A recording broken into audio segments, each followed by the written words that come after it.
Il y a un peu plus d'un an, Ahmed Abiy, le Premier ministre éthiopien, recevait le prix Nobel de la paix pour le récompenser d'avoir enfin mis fin à la guerre avec son voisin érythréen, mais également d'avoir démocratisé un pays qui était particulièrement répressif.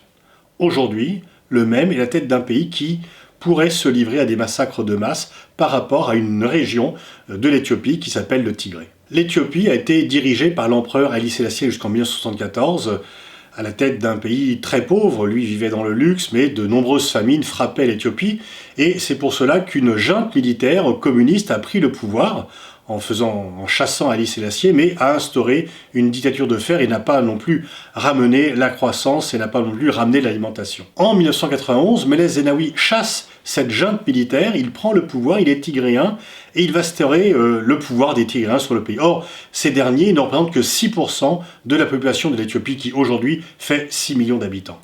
Il meurt en 2012. En 2018, Ahmed Abiy est élu Premier ministre, et les Tigréens, eux qui avaient tous les pouvoirs auparavant, vont se sentir marginalisés.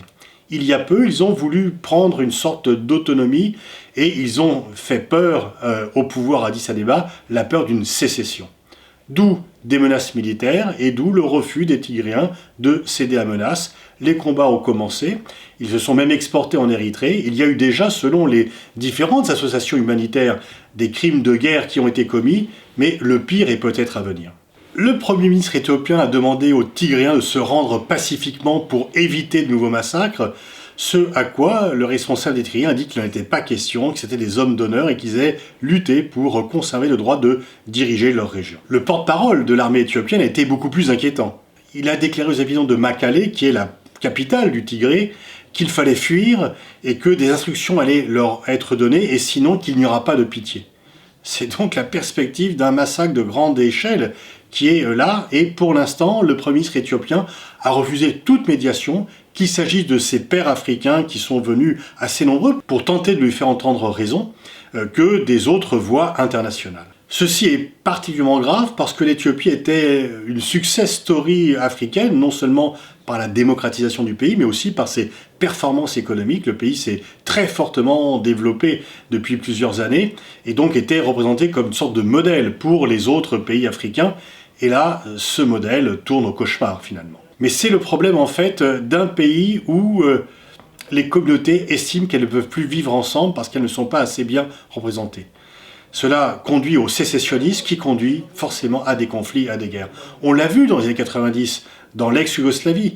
Les Croates, Serbes, Slovènes et Bosniaques qui vivaient en bonne harmonie avec des mariages interreligieux se sont battus et la sécession de l'un amène la sécession de l'autre. Et ce que craint bien sûr le Premier ministre éthiopien, c'est que la sécession du Tigré, déjà grave en tant que telle, ne soit le signal déclencheur d'autres sécessions. Mais l'histoire montre que avoir pour seule réponse militaire, la répression et les massacres n'a jamais conduit à parvenir à un accord, va plutôt nourrir les rancœurs, les soifs de futures sécessions, et que ça ne sera qu'une accalmie provisoire. Alors qu'un accord politique entre Tigréens et le reste éthiopien pourrait parvenir à un accord plus durable. J'avais évoqué déjà à propos de la Yougoslavie le concept de prolifération étatique, le fait que des États veulent se séparer les uns des autres. On le voit, l'exemple tchécoslovaque, le divorce de velours est plutôt une exception. Généralement, cela conduit à des conflits d'autant plus sanglants qu'ils sont des conflits entre cousins et que les guerres civiles sont finalement généralement assez peu courtoises. Comment parvenir à une solution? Est-ce que les pressions et médiations internationales seront suffisantes? Il faudrait vraiment que l'ensemble de la communauté pèse de tout son poids. Mais effectivement, l'heure est très grave parce que dans les jours qui viennent, si l'armée éthiopienne n'est pas arrêtée, il y aura des massacres de grande ampleur. Il faut donc des pressions, et des pressions sur les deux acteurs parce que les Tigréens doivent également entendre raison. Il faut que chacun comprenne qu'ils ont plus à perdre à gagner et qu'il puisse y avoir un accord et éviter des massacres. Ils sont déjà trop nombreux dans ce pays depuis quelques jours, mais ils risquent d'être encore pires si rien n'est fait dans les jours qui viennent.